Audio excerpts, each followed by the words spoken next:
My daughter-in-law took the gift I gave my son and said, "Cheap trash," and threw it on the floor, right there at Christmas dinner. Her mother laughed and looked at me with contempt. I didn't say a word. I just withdrew my investment, arranged for the BMW to be picked up, and told him, "From now on, you are on your own." She went pale instantly. It was 9:15 p.m. on December 24th. My house in Denver smelled of hot cider and freshly baked turkey. There were 22 people seated around that table that I myself had decorated for 3 full days. Gold lights, poinsettias, embroidered tablecloths that I inherited from my mother. And in the midst of all that effort, all that silly hope I still held in my chest, my daughter-in-law took my grandfather's watch, that pocket watch that had survived 4 generations of my family, and tossed it on the floor as if it were an empty wrapper. "This," said Valerie, holding the blue velvet box between 2 fingers as if it burned her.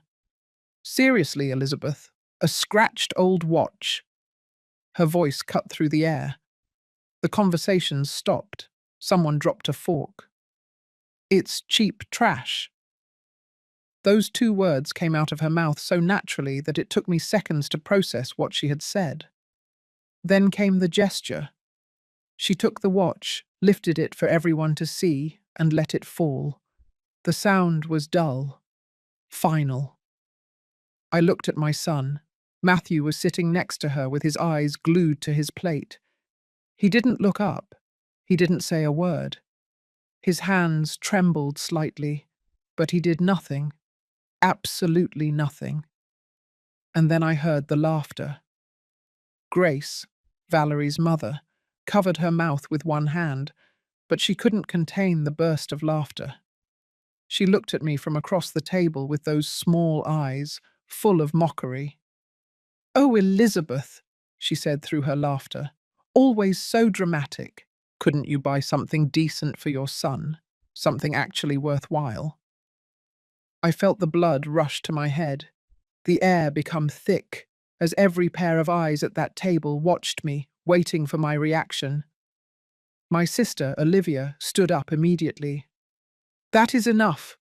Who do you think you are to—" "This is a family matter, Olivia," Valerie interrupted coldly. "Don't get involved where you're not wanted." The silence that followed was worse than any scream. I knelt down slowly. I picked the watch up off the floor. The crystal was broken. The face, intact but full of dust. I wiped it with the napkin on my lap and put it in the pocket of my dress. Then I stood up. I didn't tremble. I didn't cry. Something inside me had broken too, but in a different, definitive way. I took my phone out of the purse hanging on the back of my chair. Everyone was looking at me. Valerie was smiling smugly. Matthew still hadn't looked up. I dialed the first number. "Good evening, Mr. Salazar," I said in a quiet voice. "I'm sorry to call on Christmas Eve. I need you to recover a vehicle. A BMW 5 Series, license plate XYZ 923K, tonight. Yes, now." Valerie's smile began to fade. I dialed the second number. "Roger, it's Elizabeth Montero. Yes, Merry Christmas to you too. I need you to remove Matthew Montero from all corporate accounts, immediately. No, it's not a mistake. Do it now." Valerie stood up. "Wait, what are you doing?" I didn't answer her. I dialed the third number. "Telephone banking. Good evening. I need to freeze 2 credit cards in my name, ending in 4156 and 8923. Yes, I'm sure." "Mom," Matthew finally spoke, "you're overreacting. Valerie was just—" I looked at him. I really looked at him. And I didn't recognize the man in front of me. "You had 38 seconds, I told him. 38 seconds while your wife trampled on the memory of your great-grandfather. Of my grandfather. Of the man who taught me everything I know. And you didn't say anything." My voice didn't rise in volume. It didn't need to. Valerie, Matthew, I looked at both of them. From this moment on, you are on your own. Valerie let out a nervous laugh. What does that mean? Are you going to kick us out? This is your house, right? We live here too. You can stay as long as you want, I replied, but you won't receive $1 more from me. I walked over to where Roderick, my lawyer, was sitting next to my sister. I touched his shoulder. Roderick, are you free tomorrow morning? He nodded, understanding immediately. I need to update my will. Valerie's face lost all colour. And there, in that perfect instant of absolute silence, I knew I had made the best decision of my life. But to understand how I got to that point, to understand why that watch represented my red line, I have to tell you the whole story, from the beginning. If this story touched something in your heart, stick around until the end, because what comes next is going to leave you speechless. And if you want to keep hearing real stories like this, subscribe to the channel. My name is Elizabeth Montero, and I am 67 years old. I was not born rich. I didn't inherit anything easily. Every dollar I have in the bank carries the weight of my cracked hands and my sleepless nights. I grew up in Phoenix, in a small house behind a hardware store that smelled eternally of fresh paint and machine oil. My grandfather, Ernest, was the owner, a man with enormous hands and few words who taught me more with his actions than with his advice. Elizabeth, he would say to me while I helped him organize screws in wooden drawers, honest work will never make you rich overnight, but it will give you something that easy money can never buy: dignity. That watch that Valerie destroyed in my dining room was his. His father gave it to him when he opened his first hardware store in 1952. He wore it every day of his life until he died and handed it to me when I was 17.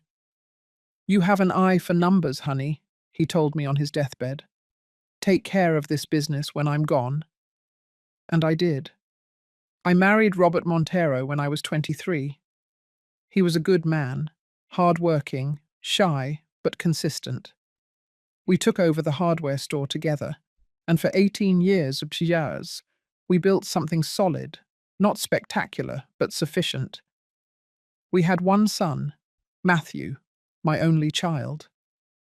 Robert died when Matthew was 14, a sudden heart attack while he was unloading bags of cement on a Tuesday afternoon. He didn't even make it to the hospital. I was left alone with a teenager, a hardware store that was sinking in debt, and a hole in my chest that I thought would never close. For 6 months, I didn't know if we would survive. Suppliers were demanding past due payments. Customers were going to the bigger stores. Matthew cried every night, asking for his dad. One morning, sitting in the hardware store office surrounded by unpaid bills, I took out my grandfather's watch. I opened it. Inside, he had engraved something I had never paid attention to. Courage is in continuing when everyone else gives up. I closed the account books, I dried my tears, and I got to work. I renegotiated every debt. I looked for new suppliers. I learnt to carry heavy bags myself when there was no money for employees. Matthew helped me after school, dispensing nails and organizing inventory. We're a team, Mum, he would tell me with that smile he inherited from his father. It took us 3 years to get out of the hole, but we did it. By the time Matthew turned 25, we no longer had one hardware store. We had 3. One downtown Phoenix, another in Scottsdale, and the third in Mesa. We employed 42 people. We were generating $6 million a year, all built with hard work, with early mornings, with difficult decisions and sacrifices that no one sees. I never remarried. I never had the time or the inclination. My entire life revolved around 2 things: my hardware stores and my son. Matthew studied business administration. He was smart, responsible, and caring. We saw each other every Sunday without fail. We had pancakes and bacon at my house, and then reviewed the business numbers together. One day all of this will be yours, son, I would tell him as I turned the balance sheets. I don't want it to be mine, Mum, he would reply. I want it to be ours, always. Those words, she filled my heart. I thought nothing could break what we had built together. I believed a son's love was unbreakable. But then she arrived. Valerie Sandoval appeared in our lives 4 years ago at a construction materials exhibition at the Phoenix Convention Center. Matthew was 33. She was 29. Tall, thin, straight, dark hair, always perfectly styled, expensive clothes, impeccable nails, a practiced smile. She introduced herself as a brand consultant for family businesses. She had elegant business cards and a social media profile full of photos in luxurious restaurants, trips to Maui beaches, and designer bags. Lifestyle influencer, she called herself. 180,000 followers. Matthew was fascinated. I felt something cold run down my back from the first moment I saw her look at me. Her eyes evaluated me up and down in 3 seconds, calculating, measuring, cataloguing. She didn't like me, and I didn't trust her either. But my son was in love. Or at least, that's what he thought. And what I didn't know at that moment was that Valerie had not arrived in our lives by chance. She had arrived with a plan. The first 3 months were a perfect performance. Valerie was charming. She smiled at the right moment. She asked questions about the hardware stores with apparent genuine interest. She called me Mrs. Elizabeth, with a tone of respect that I now know was pure theatre. "Your son speaks wonders of you," she would say while we had coffee in my living room. "You must be very proud of everything you've accomplished." And I, like a fool, softened. Matthew brought her home every weekend. We had dinner together. She praised my food, although I noticed she barely took a bite. She always had some trendy diet. She always had an excuse. But there were things that didn't add up.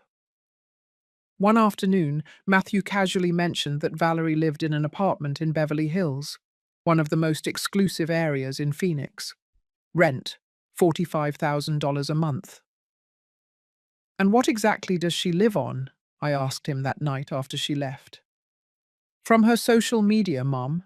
She has sponsorships, collaborations with brands." "Brands of what?" "Clothes, cosmetics, restaurants." "I don't know exactly." That vagueness bothered me, so I did what any mother would do. I investigated. Her Instagram profile was impeccable. Professional photos, captions in English and Spanish, tags for 5-star hotels and very expensive boutiques.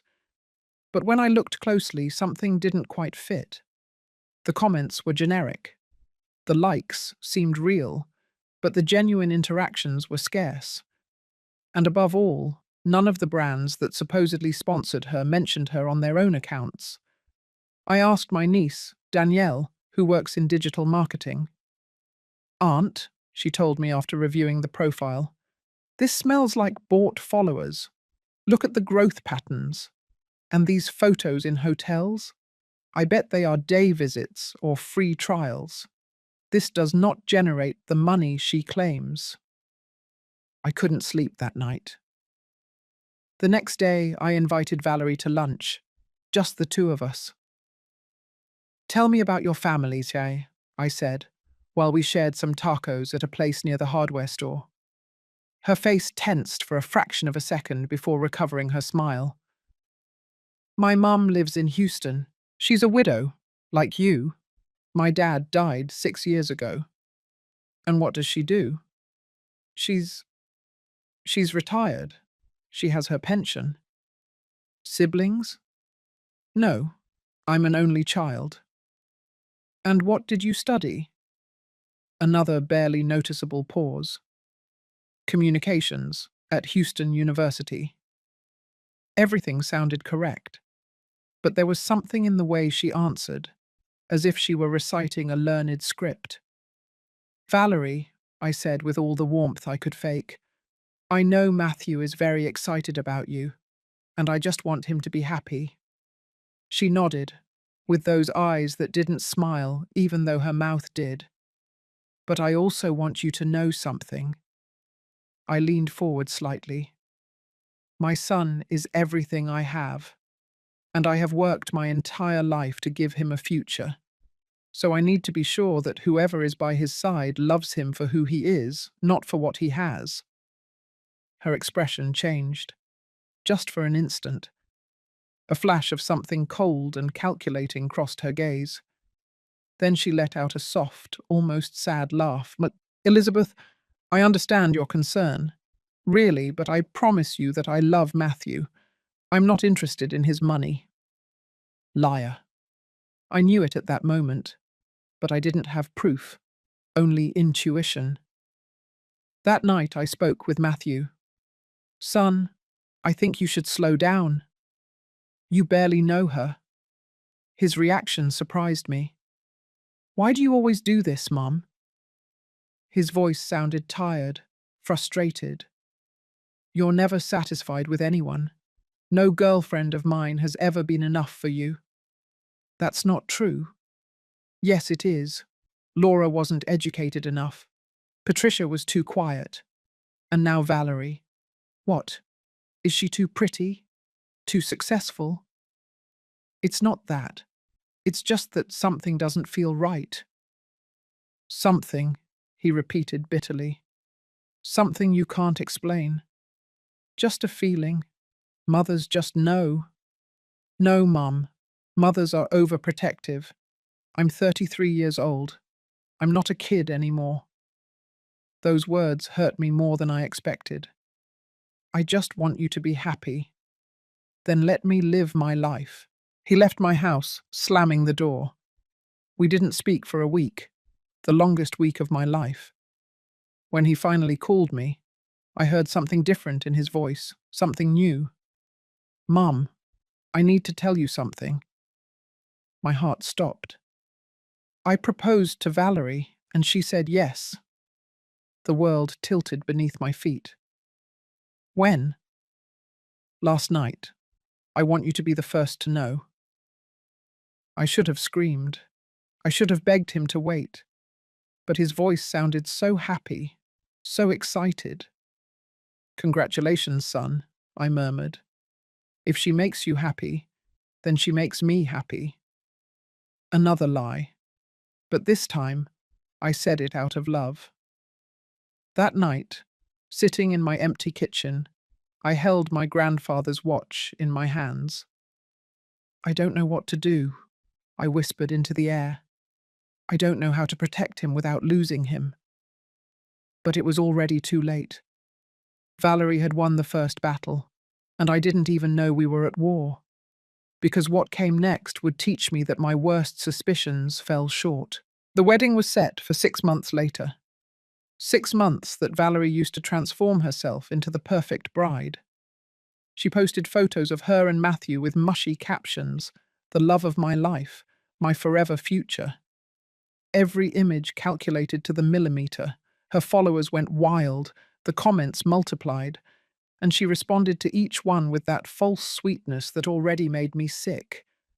But what happened away from the cameras was another story.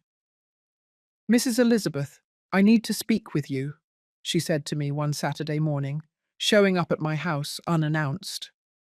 She brought a thick folder, opened it on my dining room table, and began pulling out papers. I've been looking at options for wedding venues. Matthew and I want something elegant, intimate, special. She showed me photos of an estate on the outskirts of Phoenix. Impeccable gardens, fountains, ballrooms with crystal chandeliers. It's beautiful, I admitted. The full package costs $850,000. My breath caught.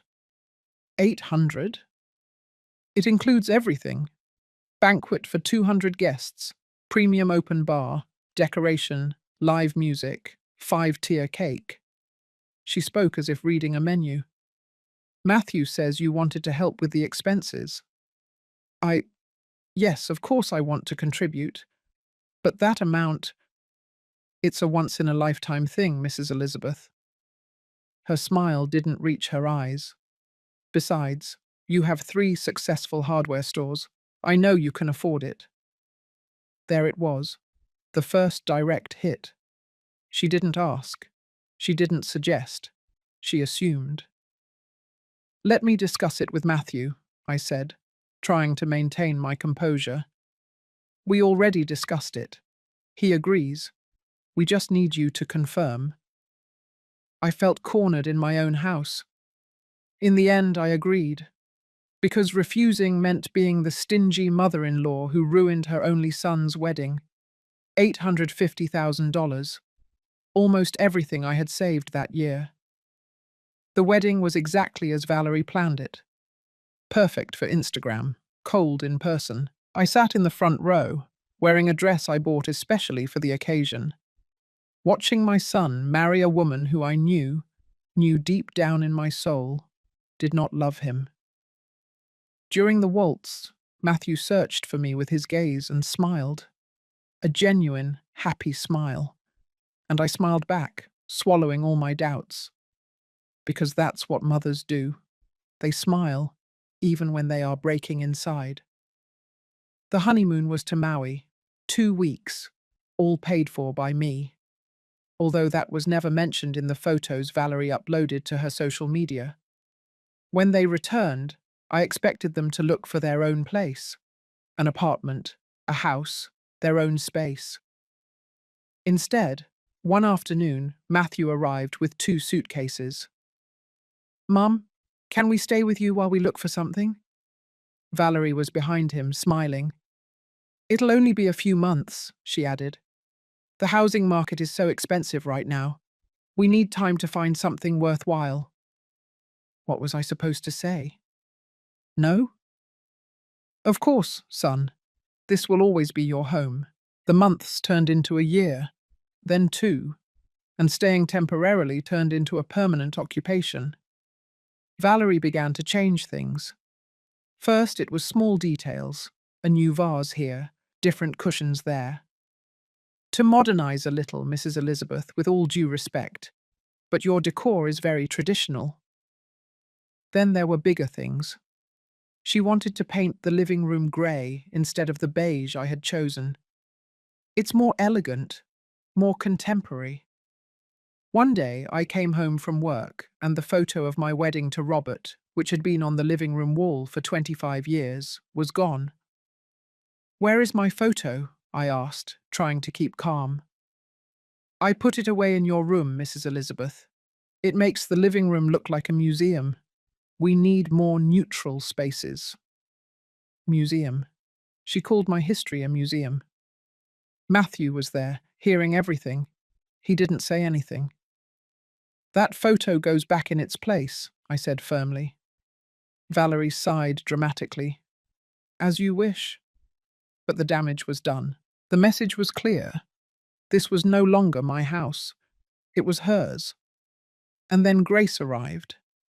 Valerie's mother showed up on a Thursday afternoon with 3 large suitcases. Mum had problems with her landlord in Houston, Valerie explained. She was evicted. She needs to stay with us for a while. They didn't even ask me. Grace was a woman of 58, round, with a high-pitched voice and constant opinions. She settled into the guest room as if it were a hotel. She never offered to help with anything. She didn't cook. She didn't clean. She spent her time watching soap operas and criticizing everything I did. Oh, Elizabeth, are you still using that blender? It's so old. Elizabeth, you should change those curtains. They look like they're from the 80s. Why don't you hire someone to help you with the yard? It looks neglected. And Valerie backed her up on everything. They laughed together. They whispered quietly when I walked by. They looked at me as if I were the intruder, in my own house. Matthew worked at the hardware stores, but we no longer had those Sunday breakfasts. We no longer reviewed the business numbers together. I'm tired, Mum. Valerie and I want to rest on the weekends. Rest. With my money. In my house. Because even though Matthew still had a salary from the hardware stores, $45,000 a month, that money disappeared like water through his hands. One day I checked the corporate accounts. Matthew had access to a corporate card for business-related expenses. The latest movements sent a chill down my spine. Very expensive restaurants, clothing boutiques, a jewelry store at the Grove, $120,000 on a bracelet. I confronted him that night. Matthew, what is this? These are gifts for Valerie? With the company card? Mum, we're married. What's mine is hers too. But this is not yours. It belongs to the company. It belongs to the hardware stores we built together. Valerie walked into the living room at that moment. What's the problem, Mrs. Elizabeth? You don't want your son to give things to his wife. The problem is that... The problem, she interrupted me, is that you treat Matthew as if he were still a child, as if he needed your permission for everything. Tears instantly welled up in her eyes, a talent she mastered perfectly. I just want you to accept me, to trust me, but you always see me as an enemy. Matthew immediately hugged her. There, honey, calm down. And then he looked at me with reproach. Mum, you need to stop controlling everything. That night I cried in my room, in silence, so no one would hear me, because I was losing my son. And the worst thing was that he didn't even realize it. The change was so gradual that I almost didn't notice it, like when you boil a frog alive. If you turn up the heat suddenly, it jumps out. But if you increase it degree by degree, it stays there until it's too late. That's how I lost Matthew. Sundays had been sacred for 33 years. Since he was a child, we had breakfast together. Ranch-style eggs, sweet rolls, hot coffee brewed the traditional way. We talked about everything. About life, about the business, about his dreams. But after the wedding, those Sundays began to be cancelled. Mum, Valerie isn't feeling well. Maybe another day. Mum, we have plans with Valerie's friends. Mum, we need time for ourselves as a couple. At first, I understood. They're newlyweds, I thought. It's normal. But another day never came. The calls also changed. Before, Matthew called me every day, just to say hello, to ask me how my day had been. Now, if I didn't call, days would pass without talking. And when I did, the conversations were short, cold. Everything okay, son? Yes, Mum. Just busy. Busy doing what? We can see each other for... Talk to you later. I have to hang up. Click. One Saturday, my dear friend Linda invited me out to lunch. We went to a restaurant downtown, and while we waited for our food, she put her hand on mine. Elizabeth, what's going on between you and Matthew? Why do you ask?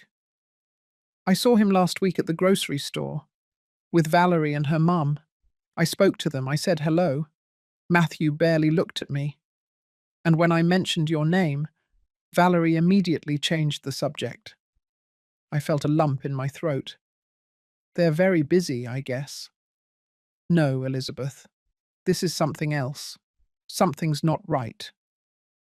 That same night, I decided to do something I had never done. Review Valerie's social media more carefully. There were recent photos, a family gathering in my own house, a dinner party with friends, a movie afternoon in the living room. I was not in any of them, literally, in my house, at events organized under my roof, and I didn't appear in a single image. I kept checking. I found a whole album titled Family. Valerie with Matthew, Valerie with Grace, Valerie with cousins I didn't even know, Valerie with their friends. Not a single picture of me. It was as if I didn't exist. I decided to talk to Matthew, face to face, without Valerie present. I waited for him one afternoon outside the Scottsdale hardware store. When he came out and saw me, his expression wasn't joy. It was annoyance. "Mum, what are you doing here? I need to talk to you. Alone." He sighed. "Fine, but make it fast because I'm supposed to pick up Valerie." We went to a nearby coffee shop. I ordered 2 coffees that neither of us touched. "Matthew, I feel like I'm losing you."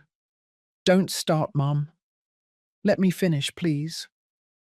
My voice broke. "We don't talk anymore. We don't see each other anymore. And when we are together, I feel like you're miles away. It's because you don't make it easy." "I don't? What did I do?" "You constantly make Valerie feel bad. With your comments, with your looks, with your attitude." "What comments? What attitude?" "She tells me everything, Mum. How you correct her. How you criticize everything she does. How you make her feel that she is not enough for me." I was speechless, because none of that was true. "Matthew, I would never—" "I know it's hard for you, okay? I know that for years it was just you and me. But I'm grown up now. I have my own family now. And I need you to respect that."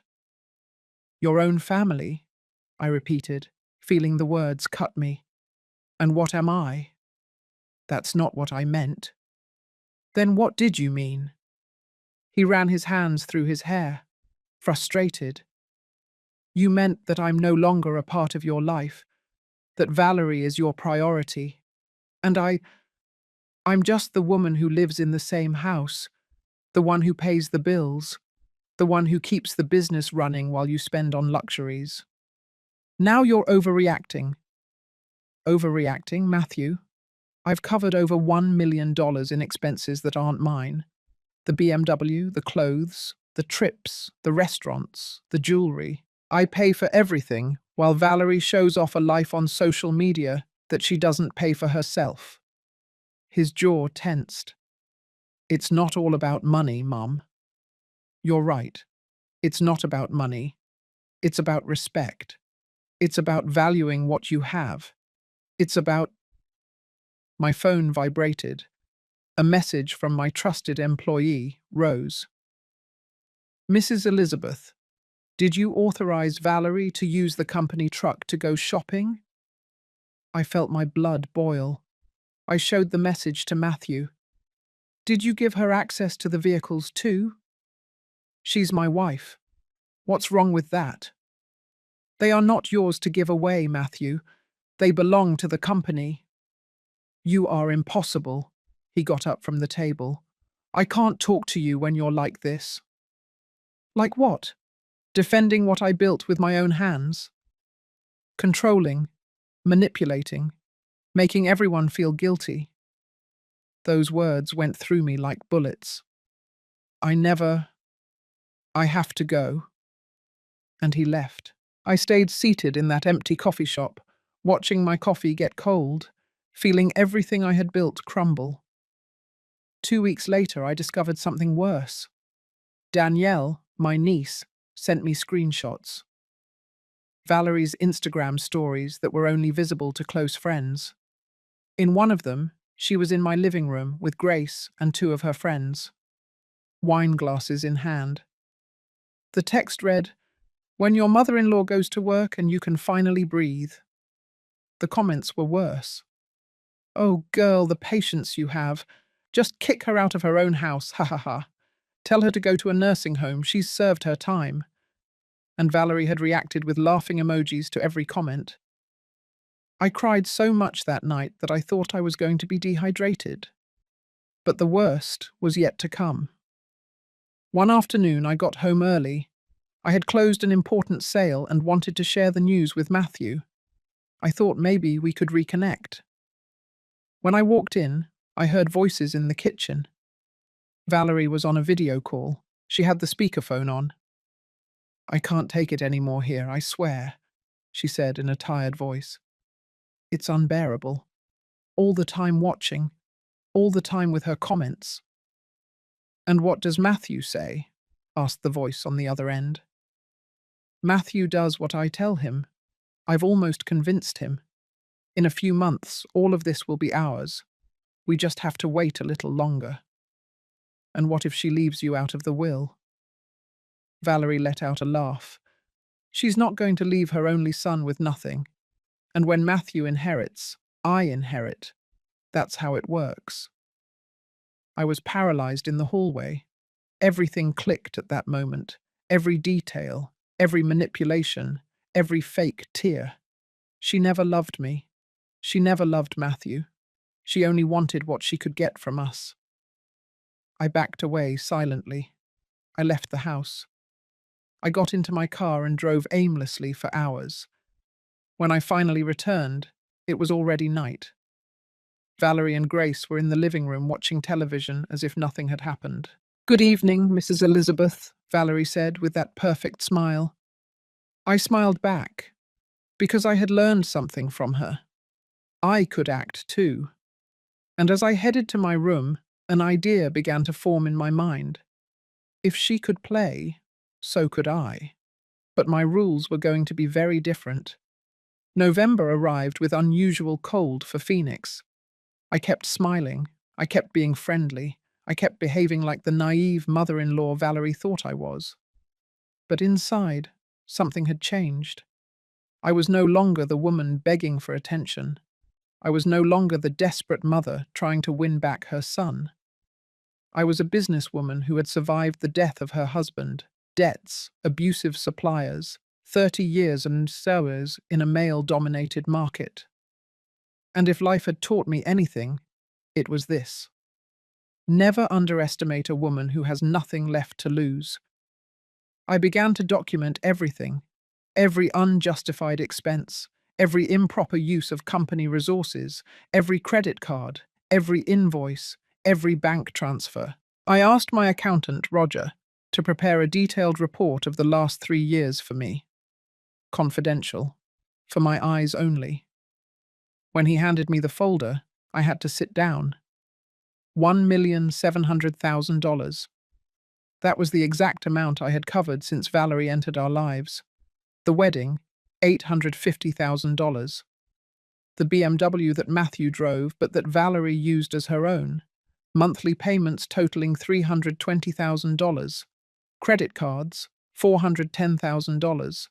Clothes, restaurants, trips, jewelry, spas, beauty salons, the rest. And Matthew had no idea of the real magnitude. Because Valerie managed his money. She reviewed his bank statements. She controlled every dollar that came in. "To better manage our expenses," she had told him. How convenient. One night, while reviewing those numbers in my office, my sister Olivia called me. "Elizabeth, are you okay? You seem strange lately." "I'm fine." Liar. "I've known you since you were born. What's going on?" And then, for the first time in months, I broke down. I told her everything. The manipulation, the isolation, the conversation I heard, the numbers I had just discovered. Olivia was silent for a moment. "And what are you going to do?" "I don't know yet, but something has to change." "Well, I support you in whatever you do, but be careful, sister. That woman is dangerous." "I know. That's why I have to be smarter than her." December arrived, and with it, the social pressure of the holidays. Valerie began talking about Christmas dinner weeks in advance. "This year we should do something big, Mrs. Elizabeth. Invite the whole family, my friends too. It would be perfect for my social media." Of course, her social media. "Sounds good to me," I said calmly. "I'll take care of everything." Her surprise was evident. She expected resistance. "Really?" "Of course. It will be my Christmas gift to you." The following days, I dedicated myself to planning. I hired a catering service. I bought decorations, Christmas lights, a huge tree that reached the ceiling of the living room. I spent $38,000 on that dinner. Valerie supervised everything with a critical eye. These flowers are too simple, Mrs. Elizabeth. You should put white roses. The table looks very traditional. It needs a more modern centerpiece. Aren't you going to get a professional photographer? All my friends will want photos. I nodded at everything. I smiled. I indulged. Grace also had opinions. Oh, Elizabeth, that tablecloth is very old. Don't you have something more elegant? Are you going to make that dry turkey you made last year? You should order one from one of those fancy restaurants. I ignored them. I continued with my plans. But there was something more important than the dinner, the gift. I had thought a lot about what to give Matthew. I needed to do something meaningful, something that communicated everything I couldn't say with words. One afternoon I opened the safe in my room. There, wrapped in navy blue velvet, was my grandfather's watch. I had put it away after Robert's death. It was too painful to look at. Too many memories. I took it out carefully. I cleaned it with a soft cloth. The metal shone under the light. On the back, there was still the inscription that my great-grandfather had engraved in 1952. Courage is in continuing when everyone else gives up. I opened the watch. Inside, my grandfather had pasted a tiny photo, him and my grandmother the day they opened the first hardware store. Young, smiling, full of hope. I ran my finger over the crystal, and tears fell without permission. This watch had witnessed 4 generations of honest work, of early mornings, of sacrifices, of dignity. And now I would hand it over to the 5th generation, to my son, as a symbol of forgiveness, of continuity, of faith that I could still recover him. I bought a new box, made of walnut wood with brass hinges.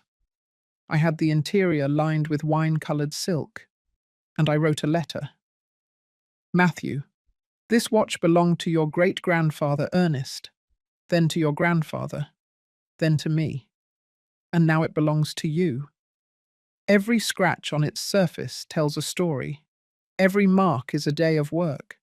Every second it marks is a heartbeat of our family.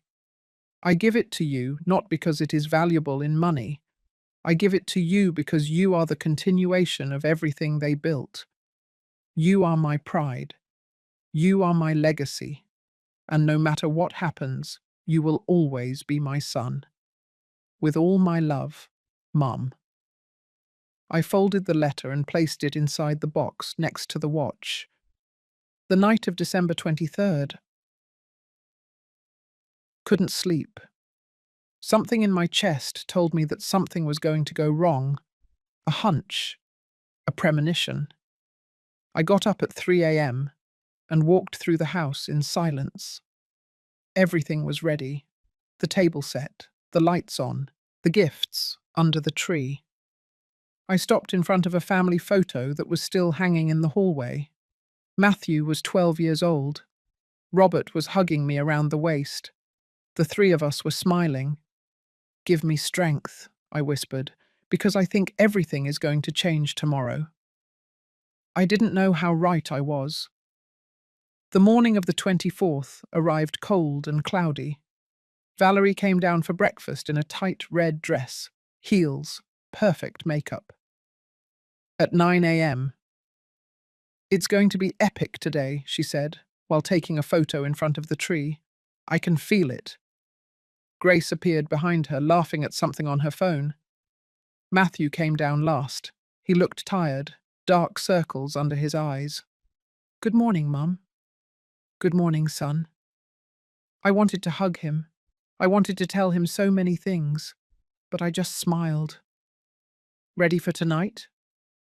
He vaguely nodded, and as I watched the 3 of them laughing in the living room, detached from them as always, I held the box with the watch in my hands. I didn't know that in a few hours, that piece of metal and memories was going to become the line that would separate my life into a before and an after. That tonight, everything I had silently endured was going to explode. That I was finally going to defend myself, and that when I did, there would be no turning back.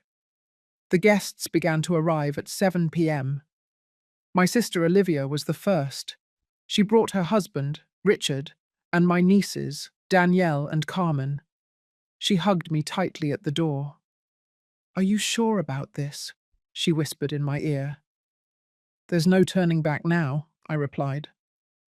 My cousins arrived, my friends, close family friends, business acquaintances. In total, 22 people filled my house with laughter and hugs. Valerie was in her element. She posed for photos. She hugged every guest as if they were lifelong friends, even though she barely knew some of them. Her phone kept buzzing with notifications. "I'm uploading everything live," she told one of her influencer friends, who she had also invited. "My followers are going crazy over the decor." Grace walked around the living room with a glass of wine, commenting on everything. "Oh, but this turned out so nice. Although I would have put the lights up differently. More modern, right?" I took a deep breath. I smiled. I served drinks. At 8 p.m. we sat down to dinner. The table was beautiful, I have to admit. White porcelain plates, silver cutlery, crystal glasses that reflected the lights of the tree, the turkey in the center, golden and steaming. Matthew sat to my right, Valerie next to him, Grace across from me, because of course she had claimed that seat. "Before we started," I said, raising my glass, "I want to thank everyone for being here. Family is the most important thing we have, and tonight we celebrate that." "Cheers," everyone said in unison. Valerie looked at me. There was something strange in her expression, as if she was evaluating me. Dinner went on normally, crossed conversations, laughter, Christmas music in the background. But I barely ate a bite. My stomach was knotted, my hands were sweating under the napkin on my lap because I knew what was coming. At 9:30, after dessert, Valerie tapped her glass with a spoon. "It's gift time," she announced enthusiastically. "I want to start." She got up and pulled several boxes wrapped in gold paper from under the tree. "This is for you, Mrs. Elizabeth," she said, handing me one. I opened it. It was an apron with the phrase, "World's Best Mother-in-Law." The laughter was uncomfortable. Olivia looked at me with narrowed eyes. "Thank you," I said, putting it aside. Valerie handed out more gifts. For Matthew, an Italian leather wallet. For Grace, an expensive perfume. For her friends, name-brand cosmetics. All bought with money she hadn't earned. Then it was my turn. I had bought gifts for everyone. Cashmere scarves, silk ties, fine wines, simple but elegant jewelry. When Valerie opened her gift, a Cartier bracelet that cost $95,000, her reaction was lukewarm. "Oh, thanks, I guess. It's nice." She didn't even put it on. Grace opened her $18,000 scarf, looked at it briefly, and left it on the table without even taking it out of the packaging. "How thoughtful," she mumbled without emotion. I felt the first sting of anger, but I swallowed it. Finally, I took out the walnut box. The whole room fell silent when I placed it in front of Matthew. "This is for you, son." He took it carefully. His fingers traced the polished wood. "Mom, the box is beautiful. Open it." He did it slowly. First he took out the letter. He read it in silence. I saw how his eyes got moist. Then he took out the watch. "Mom!" His voice broke. "Is it Great-Grandpa Ernest's watch?" It was his, my grandfather's, and my father's. "Now it is yours." I explained the story, every generation that had worn it, every sacrifice it represented, every early morning, every difficult decision. This watch saw the hardware stores start, saw your father grow up, saw you being born, and I want you to use it remembering where you came from, remembering that everything we have was built with work and dignity. Matthew held the watch with both hands. Tears ran down his cheeks. It's the best gift you've ever given me, Mom. He stood up to hug me, and then Valerie spoke. Can I see it? Matthew, still emotional, passed it to her. Valerie took it. She examined it, turning it over. She frowned. Is this a Rolex? An Omega? No, I replied. It's a Longines from 1952. They don't make that model anymore. And how much is it worth? The question hit me like a slap. It's not about how much it's worth, Valerie. It's about, well, it looks very old, and it has scratches all over it. She lifted it for everyone to see. I mean, it's nice for a museum, I guess. But as a Christmas gift. The air thickened. What are you saying? Matthew asked softly. Valerie let out an uncomfortable laugh. Don't get me wrong, honey. I know it has sentimental value. But seriously, she looked directly at me. Seriously, Mrs. Elizabeth, an old scratched watch? Is that the best you can give? Valerie, Matthew warned. But she didn't stop. I mean, you have 3 successful hardware stores, money to buy me a Cartier bracelet. But for your only son, you give him cheap trash. Cheap trash. Those words came out of her mouth and floated in the air like poison. I felt every pair of eyes at that table fixed on us. That watch, I said with a trembling voice, has more history than anything you've ever owned in your life. History doesn't pay bills, she responded coldly. And then she did it. With a quick, almost theatrical movement, she let the watch drop. The sound of metal and glass shattering against the wooden floor echoed like a gunshot. Absolute silence. No one was breathing. I looked at the watch on the floor, the crystal broken into pieces, the face down, and something inside me went out. Grace was the next to speak, with laughter, loud, mocking laughter. Oh, Elizabeth, always so dramatic. Couldn't you buy something decent, something that was actually worthwhile for your son? She covered her mouth with her hand, but her eyes danced with satisfaction. Olivia immediately stood up. Enough is enough. Who the heck do you think you are? Sit down, Olivia, Valerie cut her off. This is a matter between direct family. Don't get involved where you're not wanted. I looked at Matthew, my son, my only son. He was looking at the watch on the floor. His hands were trembling. His breathing was labored. Matthew, I said softly. Say something. He looked up. He looked at me. Then he looked at Valerie. He opened his mouth, and he didn't say anything. 38 seconds. I counted them mentally. 38 seconds of silence while his wife had just destroyed the memory of his great-grandfather. And he said absolutely nothing. I got up from the chair with a calm I didn't know I possessed. I bent down. I carefully picked up the watch from the floor. I wiped it with my napkin. I put it in the pocket of my dress. Then I took out my phone. And there, in front of 22 witnesses, I made the calls that would change everything. My fingers did not tremble when I unlocked the phone. Adrenaline rushed through my veins like liquid fire. But my mind was clear, crystal clear, more awake than I had been in 3 years. I dialed the first number. Mr. Salazar, the manager of the BMW agency where I had bought the car, answered on the second ring. Salazar, good evening. This is Elizabeth Montero. Mrs. Elizabeth, what a surprise. Merry Christmas. Same to you. I apologize for calling on Christmas Eve, but I need you to recover a vehicle. A BMW 5 Series, 2023 model. License plate XYZ 923K. Silence on the other end. Recover? Was there a problem?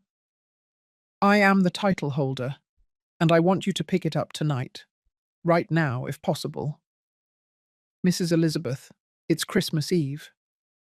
I will pay you triple the tow truck fee, but I want that vehicle off my property in less than 1 hour. Understood. I'll send the unit immediately. Valerie had stopped smiling. Her face was starting to pale. Wait, what are you doing? I didn't answer her. I dialed the second number. Roger, my accountant, answered with Christmas music in the background. Elizabeth, everything okay? Roger, I need you to log into the system right now. Remove Matthew Montero from all corporate accounts. All of them. Business cards, online banking access, authorized signatures, everything. Now, Elizabeth, I'm with my family. It's urgent. Please. I heard a sigh, then the sound of footsteps moving away from the noise. Give me 2 minutes. Thank you. Matthew finally reacted. Mum, what are you doing? This is an exaggeration. I looked at him, and in that moment, I didn't see my son. I saw a stranger. Exaggeration? Your wife just threw your great-grandfather's watch on the floor. Your great-grandfather's. And you didn't say anything. I was in shock. I didn't know. You had 38 seconds, Matthew. I counted them. 38 seconds to defend the memory of your family, to defend your mother, and you chose silence. I dialed the third number. Telephone banking. Good evening. This is Elizabeth Montero speaking. Customer number 4M78829B. Good evening, Mrs. Montero. How can we help you? I need to freeze 2 additional credit cards on my account, ending in 4C156 and 8M1923. Freeze or cancel? I looked Valerie straight in the eyes. Cancel. You can't do this, Valerie screamed, getting up from the table. Matthew, say something, do something. Understood, madam. The cards will be cancelled immediately. Anything else? That is all. Thank you. I hung up. The dining room was in deathly silence. Only the Christmas music continued to play from the living room, oblivious to the earthquake I had just unleashed. I walked over to where Roderick, my lawyer, was. I had specifically invited him because I knew I would need him. Roderick. He nodded, understanding perfectly what was coming. Tomorrow at 9 a.m. at my office? I'll be there. Perfect. I need to update my will. Valerie's face lost all trace of colour. Even her perfectly applied makeup couldn't hide the pallor that covered her cheeks. No, you can't. I can't what? I turned towards her. I can't decide what to do with my money, with my assets, with the companies that I built. You're a bitter, manipulative old woman, she spat out the words. All of this is because you've never accepted me, because you can't stand that Matthew loves me more than you. Love you? I let out a dry laugh. Valerie, you don't love Matthew. You never have. That's not true. I took out my phone again. I searched in my voice notes. I found the recording I had made 3 weeks ago. That conversation I had overheard when I came home early. I pressed play. Valerie's voice filled the dining room. I can't take it any more here, I swear. It's unbearable. All the time watching, all the time with her comments. And what does Matthew say? Matthew does what I tell him. I've almost convinced him. In a few months, all of this will be ours. We just have to wait a little more. And what if she leaves you out of the will? Valerie's laughter on the recording was the worst. She's not going to leave her only son with nothing. And when Matthew inherits, I inherit. That's how it works. I stopped the recording. The silence that followed was deafening. Matthew looked at me with wide eyes, as if he had just woken up from a dream. 3 weeks ago, I came home early from work. Were you at the hardware store? Your wife was on a video call with a friend, with the speakerphone on. Valerie tried to compose herself. That's out of context. I was out of context, Olivia interrupted her, who could no longer hold back. What context justifies you saying that you're just waiting for my sister to die to take everything? Grace also stood up. You don't understand anything. Elizabeth has more money than she needs. Why can't she share it with her own family? Because Valerie is not my family, I said firmly. She is an opportunist who saw a chance and took it. I pulled out the folder I had prepared, the one I had hidden in the sideboard drawer days earlier, waiting for the right moment. I opened it in front of everyone. In the last 3 years, I began to read, I have covered expenses of $1,700,000. Everything is documented here. Every restaurant, every trip, every piece of clothing, every piece of jewelry, the BMW, $320,000 in payments, the wedding, $850,000, credit cards, $410,000. I handed the sheets to Matthew. This is what your wife has spent. This is what I have paid while she shows off a luxury life on social media that she cannot afford. Matthew reviewed the papers with trembling hands. Page after page. His face went from shock to disbelief to rage. Valerie, is this true? Honey, I can explain. Is it true? She took a step back. Then she looked at her mother, then at me, and then she did the only thing she knew how to do. Cry. It's just that you never tell me no. Whenever I want something, you buy it. I thought it was part of being married to you. Part of being married? Matthew dropped the papers. Spending $1,700,000 is part of being married? At that moment, the doorbell rang. It was the tow truck. Valerie ran to the window. She saw the driver get out. How he checked the BMW parked in the driveway. No, not that. Not that car. She ran out into the street, in heels, screaming. Some guests peered through the windows. Others preferred to look away, uncomfortable. I stayed in my place, watching.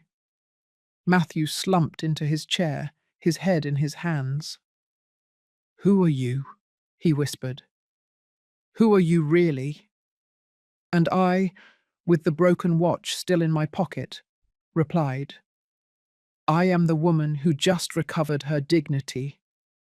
Outside, Valerie was screaming as the tow truck lifted the BMW, and I felt for the first time in 3 years that I could breathe. The tow truck took the BMW away at 11:15 p.m. Valerie came back into the house barefoot. She had broken a heel running down the street. Her perfect makeup was now a disaster of smudged mascara and stained lipstick. You're a witch, she spat the words at me. A bitter old woman who can't stand to see her son happy. Valerie, enough is enough, Matthew said in a tired voice. Enough is enough. You stop it. You're a coward. You should have defended me. You should have put her in her place. Defended you from what? From the truth? She looked at him with contempt. You're a mama's boy. You always have been. I thought I could change you, but you're pathetic. The words fell like stones. Matthew stood up slowly, and in his gaze I saw something I hadn't seen in 3 years. Clarity. I think you should go to sleep. We'll talk tomorrow. There's nothing to talk about. Either you support me or nothing, Valerie. Go to sleep. She stomped up the stairs, with Grace following her while muttering insults I couldn't quite hear. The guests began to leave, awkward hugs, whispered words of support. "You did the right thing," my friend Linda told me as she left. "That woman deserved this and more," my cousin Frank added. Olivia was the last to leave. "Do you want me to stay?" "No. I need to process this alone." "Are you sure?" I nodded. She hugged me tightly. "I love you, sister, and I'm proud of you." When everyone left, I collected the dishes, put away the food, and cleaned the table. Matthew helped me in silence. We didn't talk. We just worked side by side, as we used to do when he was a child. At 1 a.m., we finally sat down in the kitchen with hot coffee. "I'm sorry, Mum." "What are you sorry for?" "For everything. For not seeing you. For not listening to you. For letting them disrespect you in your own house." His eyes were red, swollen. "Matthew." "No, let me speak. Please." He took a deep breath. I knew. Deep down, I knew something wasn't right. But it was easier to ignore it. It was easier to blame you, Anne, than to face the truth. And what is the truth? That I married someone I don't know. That I let myself be blinded by, I don't know, by her beauty, by the way she made me feel important, by the life she projected on social media. Social media is not real life, son. I know. Now I know. He took a sip of coffee. When I saw those figures, $1,700,000, I had no idea. I thought we were spending normally. I thought we were sharing expenses. She lied to you. She manipulated you. The correction was important. And I let her because it was easier not to ask questions. I placed my hand on his. "Love is not comfortable, Matthew. True love challenges you. It makes you better. It doesn't empty you." He cried then, as I hadn't seen him cry since his father's death. And I cried with him. The following days were controlled chaos. The morning of the 25th, Valerie came down for breakfast, as if nothing had happened. "Good morning," she said with a forced smile. Matthew and I were sitting at the table. "Good morning," he replied curtly. She poured herself coffee. She opened the refrigerator. She took out her usual imported Greek yogurt. Then she took out her phone. She tried to order an Uber. "Why isn't my payment method working?" Silence. "Matthew, your card isn't working either." "There are no more cards, Valerie." "What?" "My mum cancelled them. Didn't you hear last night?" I saw panic cross her face. She went into her banking app. She checked. She checked again. "And how am I supposed to get around?" "Public transportation," I suggested, taking my coffee. "Like millions of people in this city." She glared at me. That afternoon, Valerie went out with her friends. Or at least, she tried. They picked her up in a car. They went to a restaurant at the Grove, one of those places with tiny plates and ridiculous prices. But when the check came, her card was declined. "It must be a mistake," she said nervously. "Try this other one." Declined again. One of her friends had to pay. With a tight smile and a "don't worry" that sounded anything but. Danielle told me later. She found out because Valerie's friend uploaded a story to Instagram. A photo of the receipt with the text, "When you invite someone out to eat and your friend forgot her wallet." Valerie lost 200,000 followers that day. On December 26th, she tried to go shopping. She had seen a dress in an exclusive boutique days before. She had it set aside. $7,000. When she arrived to pick it up, all her cards were declined. "I'm sorry, madam. If you can't pay today, we'll have to put it back on the sales floor." The humiliation was public.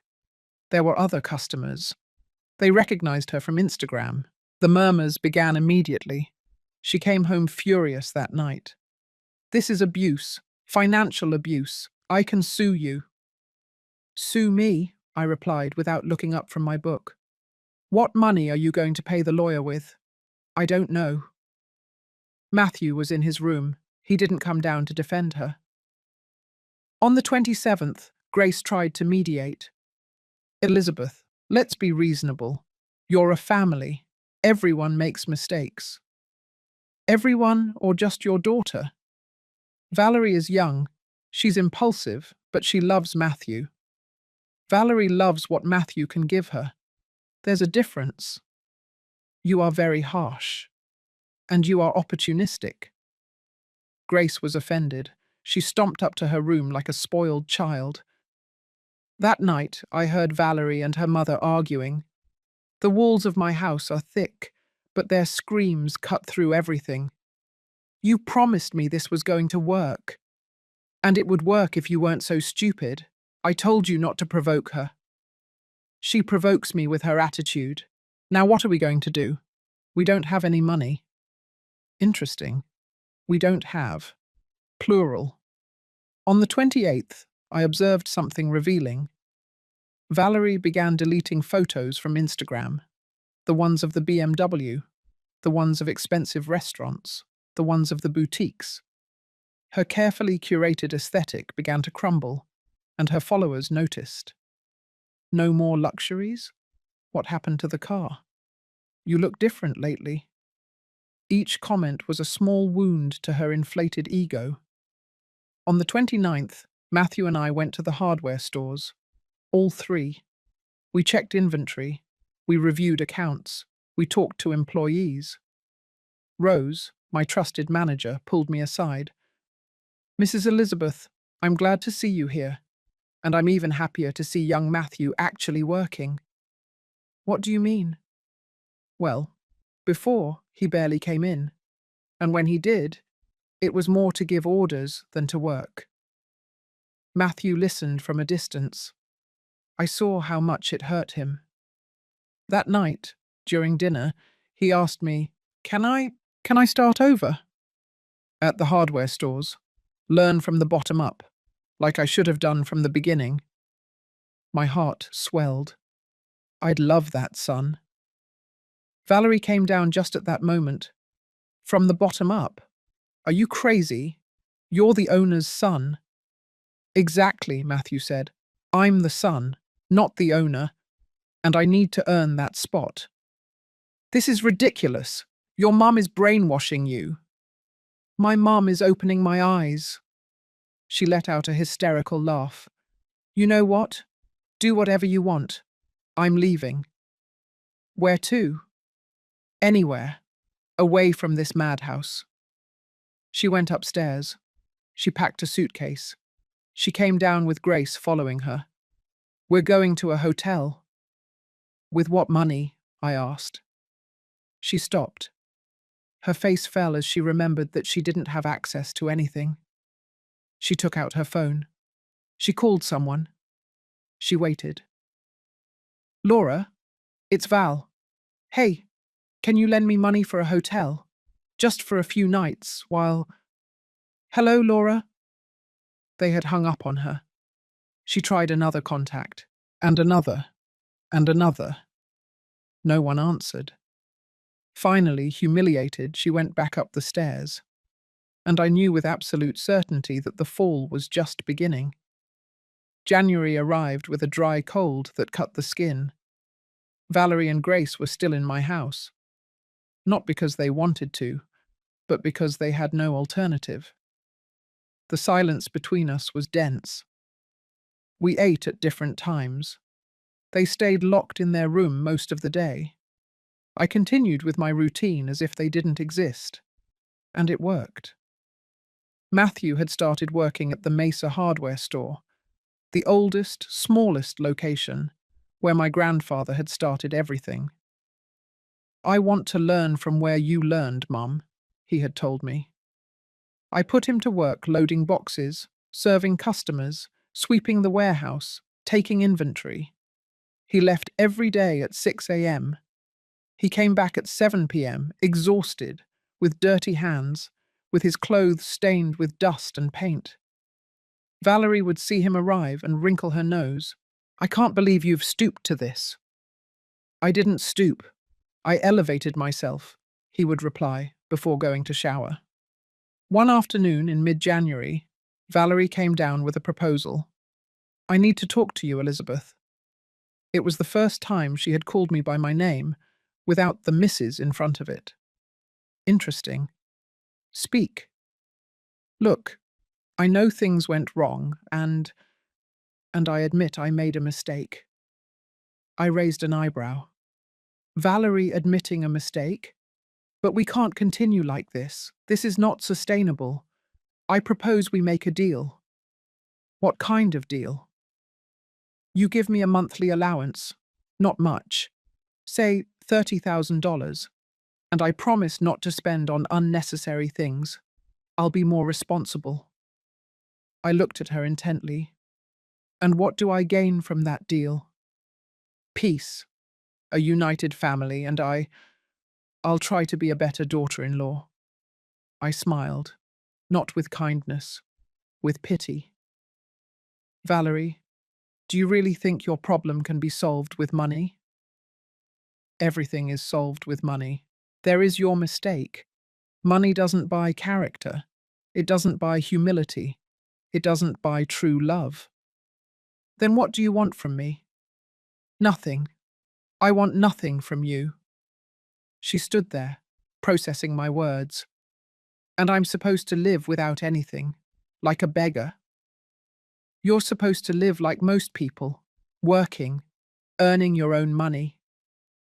"I work. I have my Instagram." "Instagram is not work when your followers were bought and your sponsorships are lies."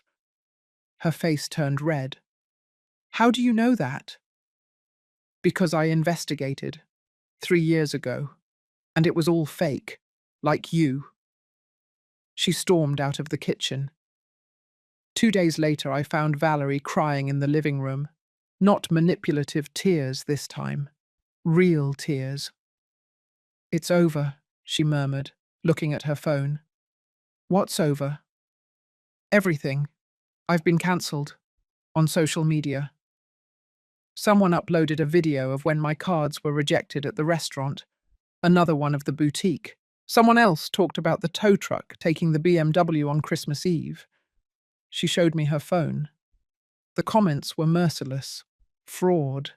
She was living off her mother-in-law's money. Fake influencer. How pathetic.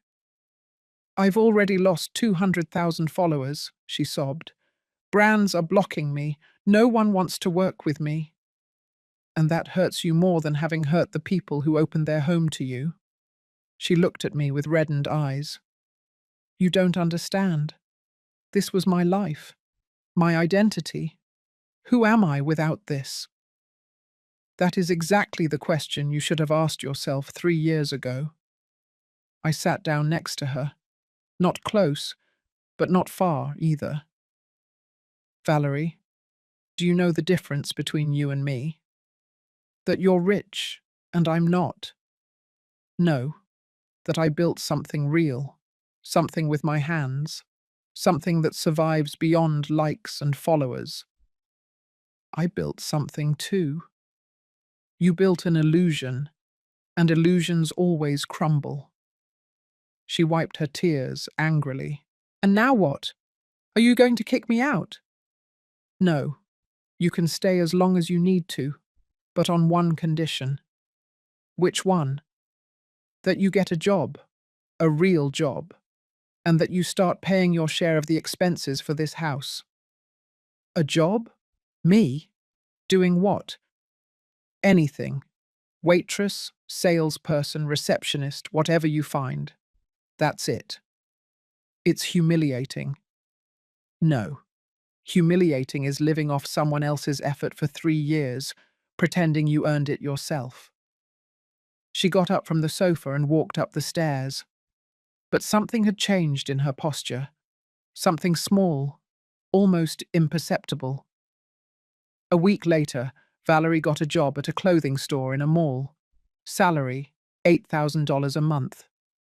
She came home the first day with swollen feet, bruised pride, and an expression I had never seen on her: humility. "It was awful," she told Matthew during dinner. "People are rude, my feet hurt, and the manager treats me like I'm stupid." "Welcome to the real world," he replied while serving rice. "Aren't you going to comfort me?" "Why? My mum did this for 30 years. I'm doing it now. It's part of life." Valerie looked at me, expecting me to say something, to defend her, to pity her. I didn't. February brought deeper changes. Grace announced that she would return to Houston. Her pension had arrived, and she had found a cheap room to rent. "I can't stand this tension anymore," she told me the day she left. "But I hope you know that you ruined my daughter's marriage." "I didn't ruin anything. I just stopped holding up a lie." She left without saying goodbye. Valerie was left more alone, quieter, more present. She started doing things she had never done: washing her dishes, cleaning her room, buying her own thing with her own money. One afternoon, I found her in the kitchen trying to cook. "What are you doing?" "Pasta." "Well, trying. I don't know if it turned out well." I tried a bite. It was bland, but it was edible. "It's fine for your first time." Something like a smile crossed her face. "My mum never taught me to cook. We always ordered food or went out to eat." "It's never too late to learn." Those were the first kind words I had addressed to her in months. March brought the conversation we had all been avoiding. Matthew and Valerie talked, alone, for hours. When they came out of the room, both of their eyes were red. "Mum," Matthew said, "Valerie and I decided to separate." I didn't feel triumph. I felt relief. "Are you sure?" "Yes," Valerie replied. Her voice was different, more mature. I married Matthew for the wrong reasons, and he deserves someone who loves him for who he is, not for what he has." "And what will you do?" "I'm going to move in with a coworker. We'll share expenses. And I'm going to rebuild myself, the real person I should have been from the beginning." 2 weeks later, Valerie moved out. There was no drama, no screaming, just awkward hugs and words of farewell that sounded like silent apologies. When her Uber drove away, Matthew and I stood in the driveway. "How do you feel, son?" "Free, sad, but free." "Is that good?" "It is." "Yes, freedom always hurts at first, but then it's the best thing that can happen to us." 6 months passed. Matthew continued working at the hardware stores. He was now the manager of the Mesa location. He had earned the respect of the employees, the respect of the customers, and self-respect. I had started traveling, small trips with Olivia and my friends, to Charleston, to Santa Fe, to places I always wanted to see, but never had the time for. And one afternoon in September, Matthew showed up at my house with something in his hands. The watch. "I had it repaired, Mum. New crystal. Complete cleaning. They even serviced the mechanism." I opened it. It worked perfectly. The constant tick-tock filled the silence. "I've been wearing it every day," he said with a trembling voice, "to remember. To never forget what I lost when I stopped valuing what I had." Tears streamed down my face. Can I keep it?" "It's already yours, son. It always was." We hugged, and in that embrace, 3 years of pain healed. One Sunday in October, Matthew and I resumed our tradition. Breakfast at home, ranch-style eggs, sweet rolls from Don Joe's bakery, hot coffee brewed the way my grandmother taught me. "Do you know what the most ironic thing of all is?" he said to me while spreading butter on a sweet roll. "Valerie taught me something important without meaning to." "What's that?" "That true love doesn't ask you to give up who you are. It helps you become the best version of yourself." I smiled. "That's an expensive lesson, son. $1,700,000 expensive." He laughed, a genuine laugh that I hadn't heard since before his wedding. But it was worth every dollar, because it brought me back home, back to myself. That afternoon, while we were reviewing the hardware store books in my office, my phone vibrated. It was a message from Danielle. "Aunt, look at this." It was a screenshot of Instagram, Valerie's profile. It was no longer a luxury influencer account. Now it was called Valerie in Reconstruction.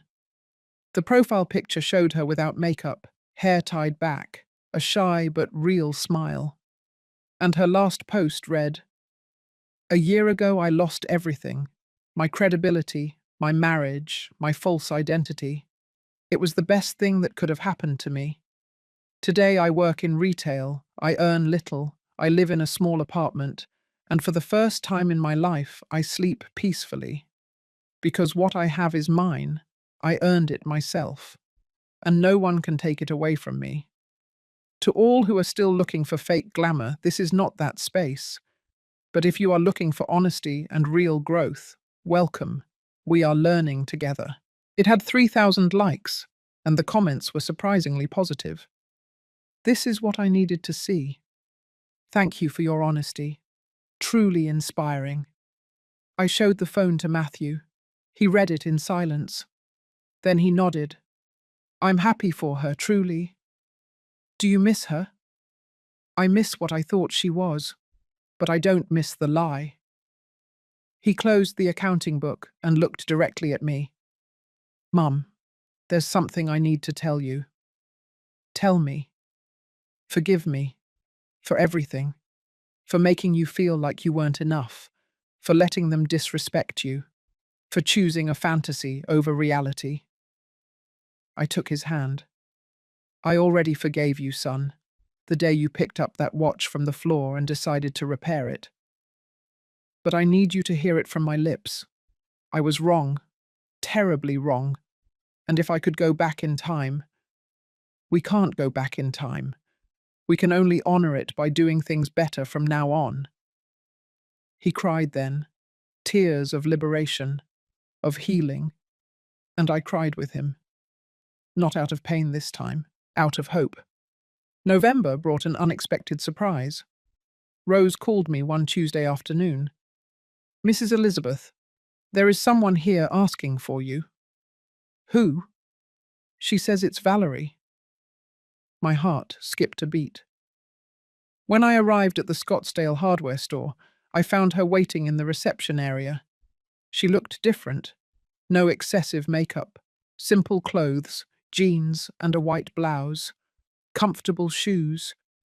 But the most different thing was her expression. There was no more arrogance, just nervousness. "Elizabeth, thank you for seeing me. What do you need?" She took a deep breath. "I came to apologize to you. I know I have no right. I know there are no words that can erase what I did. But I needed to tell you in person." I waited in silence.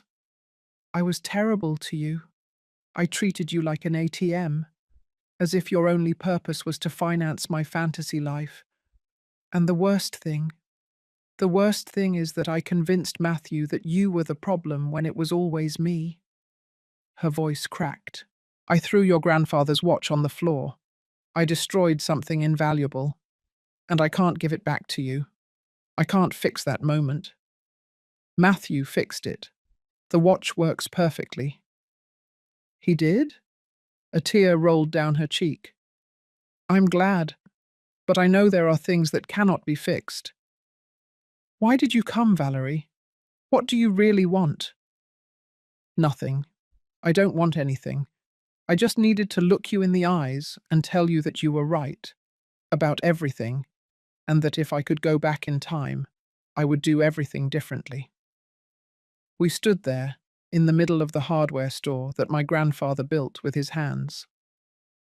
"Do you know what I learned in these months?" she said to me. "That respect is not demanded, it is earned. That dignity doesn't come from what you have, but from who you are.